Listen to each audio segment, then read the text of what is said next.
70,000 బడ్జెట్‌లో ఒక PC build చూస్తున్నారా? ఈ వీడియో మీకోసమేనండి. సో, చాలామంది నాకు డీఎం చేస్తున్నారు 60,000లో, 70,000లో, 80,000లో బడ్జెట్‌లో సెట్ చేయండి అని. సో, ఈ కంప్లీట్ పీసీ బిల్డ్ వచ్చేప్పటికి ఎగ్జాక్ట్‌గా 73,000 పడిందండి. సో, కస్టమర్ ఎక్కడి నుంచి వచ్చారంటే ఏలూరు నుంచి వచ్చారు. సో, వీడియోలో రావడానికి ఇబ్బంది పడుతున్నారు. అందుకనే దీంట్లో మనం యూజ్ చేసిన ప్రాసెసర్ వచ్చేటప్పటికి i7 12th generation F processor use చేసామండి. And H16 gigabyte motherboard use చేసాము.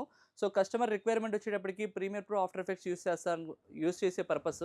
So, main Premiere Pro use చేస్తారు కస్టమరు. సో, అందుకని ఒక మంచి ఎస్ఎస్‌డీ ఇవ్వడం కోసం మనం 5000 ఎంబీ/సెకండ్ Zen 4 ఎస్ఎస్‌డీ యూజ్ చేసాం జియోను. అంతేకాకుండా 2 8 జీబీ ర్యామ్ స్టిక్స్ యూజ్ చేసాం. DDR4 3200. సో, దీంట్లో మనం యూజ్ చేసింది వచ్చేటప్పటికి RGB cabinet with power supply వచ్చేటప్పటికి యాంటీ స్పోర్ట్స్‌లో 550 watts bronze power supply use చేయడం జరుగుతుంది. సో, మంచి రెండరింగ్ అవ్వటం కోసం మనం యూజ్ చేసింది RX 580 8 GB graphic card use చేసామండి.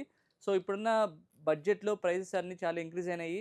సో, మనకి ఇది ఒక మంచి బడ్జెట్‌లో గ్రాఫిక్ కార్డ్ అని చెప్పొచ్చు. RX 580 8 GB graphic card. So, దీని ఓవరాల్ బిల్డ్ వచ్చేటప్పటికి మనకి ఎగ్జాక్ట్‌గా 73,000 అయిందండి.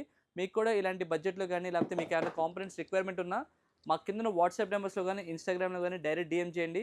ఇలాంటి మరిన్ని ప్రొడక్ట్స్ కోసం please keep watching. Guntur KP of computers. Thank you.